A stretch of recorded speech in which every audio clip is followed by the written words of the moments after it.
Hi, my name is Beth Haley here for Board Game Geek. I'm sitting down with Andreas Price and Eilif Svensson, and you guys are a combined venture with Zocht and Aporta Games, and you guys have brought us Trollfjord. Right, Trollfjord, because they're trolls living in a fjord area. It is a rather heavy game, at least for Zocht, not so much for Aporta. So does that mean it means a medium weight game in the middle then? Yeah, it's a heavy family game. It's a light gamers game. Yeah. Okay. We've published it internationally, excluding the Nordics, which is Aporta's territory. Yeah. It's for 2 to 4 players. Plays in 60 minutes if you really know what you're doing. 90 is what you have to expect if you play it for the first time. And 12 and up. Like I said, it's not a kids game, it's a heavy family game. Yeah. Well, let's go visit the fjords. Let's do that. You want to take over? Or? Yeah, I can do that. The goal of the game is to acquire these treasures lying in the regions. They have values from 10 to 28. And when you acquire them, you put them on the board here. And the game ends when one player has 4 treasures. Easy enough. Yeah. And then you count up the points and... most points wins. Most points wins, yes. In order to acquire those treasures, you need to deploy your trolls on the board. So let's say I am the orange player and I have, let's say, 5 trolls around one... We can take the first one here, maybe. Here. One castle. Because so you one do have fortress. One fortress. It's a fortress. A gem-filled rock tower slash fortress. Because you have to do them in order. So a 1 tower would be the perfect one to start it. Yes. And then I will get to this tower over there. Which I'm going to pick up Yep. very carefully. I'm going to put this actually right in front of I all think I will of let us. Andreas actually do the hammering. Thank you very much. And now he will try to go for this 15 pointer here, or 16 pointer here, or 25 pointer here. Right. Because he's positioned in all 3 regions, and then he can take any of those 3. If he had been positioned here, he can only go for 2 of them. And I will have to have trolls in at least 2 adjacent regions. That's correct. And he has 5 trolls, and then he can hit 5 times on the on this tower, maximum. Also, there is another very important limitation. You can only have 5 cubes of each color. So if he goes above that, he will get a punishment. We lose points. Maybe we can try. All right, let's go for Let's it. do this. This is the part everyone's waiting for. Yeah. All right, here we go. One. Yeah, that's 4. That was a real good one. Yeah. 2. 2. Yeah, that's good. And hold on. 3. Yeah. Oh, am I already over? I should have counted in between. That's true, but I was so confident of my hammering skills. But it's looking good. It's looking real good, actually. Yeah. What are you talking about, you mad Norwegian? Look at this. How many is it? That's 5. That's another 5, and that's another 5. I didn't go over because I only have 5 yellows, which I'm allowed to have. I have 5 trolls, 5 knocks maximum, 5. And it's per actually color. 15 So in total. So now he can stop and go for the 15 if he wants. But he has 2 knocks left. I could go for the 16. Yeah. Yes. Which of course I do. Oh, and you've gone over on the yellows. Yeah. But So the white ones would not have been a problem one way or the other because the whites are wild.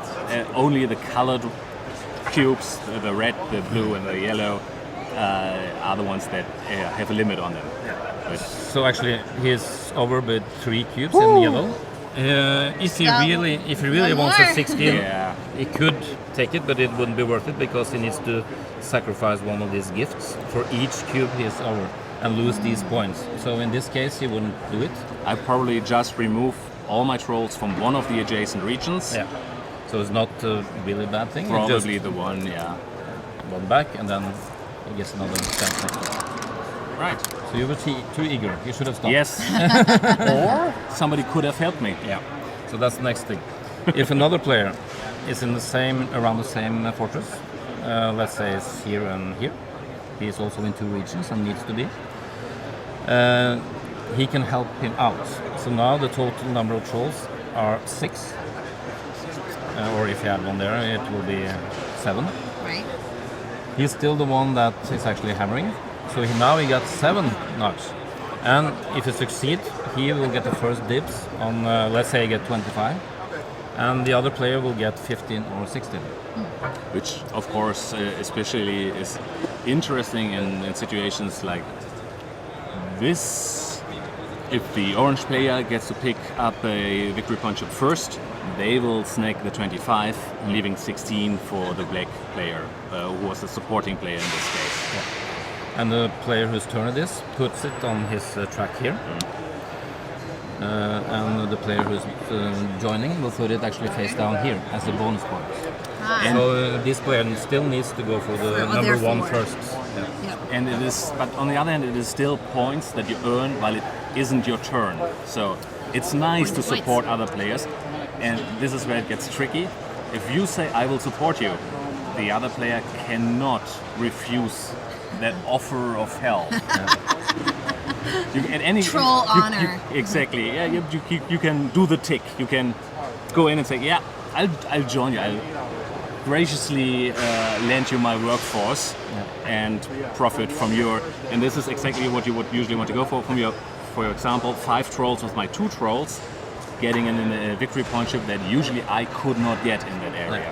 And let's make it interesting, because if the black player now is finished with the 1 already and starts to move over to the 2 here, for instance, he can leave the trolls here in order to maybe help out other players. Instead of moving all trolls over to the 2, he can leave some trolls to maybe acquire some bonus points. Right. Yeah. And I'm guessing this tracker on the outside edge is how we're placing trolls around the That's landscape. great. And Yes. Perfectly right, yeah. So if you move, for instance, 3 spots on this track, you will put 3 trolls on this. One of the forest areas. Or you can move on this track, and then you can move trolls on the board. So and whoever is behind is the first player to. But it's one thing that is, if you take small steps like this, let's say I do this, all players in front of me will get a bonus in deployment, so to speak. Yeah. So if this black player moved here, place 2 trolls into the fjord, this brown player will now get an extra troll if he wants into one of these 2 regions. So it's keep people from not creeping too slow. And just to be 100% extra sure that came across, it's always the player who is last on this track whose turn it is. So right now the white player could go 1, 2 or 3, and then the orange one. And the orange one could go baby steps and go 1, place one of the guys on the board and move another guy, but that's a windfall for everybody in front of him. So it encourages the players to actually lead ahead. Hopscotch, yeah. So yes, you have a bonus tower here. Yes, a we secret opened tower. one up, and that's the thing. Actually, here, I'll hold it up on its side so people can see inside. This is what's going on the inside, because most people probably not want to pry apart their game. This one is blue, of course. Right. So yeah, that's how it works. It's just geometric shapes in there so that not everything will fall to the floor. And obviously the wooden part is standard because you are whacking it with a hammer. Yeah, it has to be like that. Yes. And the thing is, you don't even need that much force in order to get the cubes out. It's more about technique, but it does still take a beating. It does. Well, if you guys want to check that out, I'm going to put that right between us. That is Trollfjord, which is a collaboration between Zoc and Aporta Games. And thank you both for letting us take a look. Thanks for giving us the opportunity.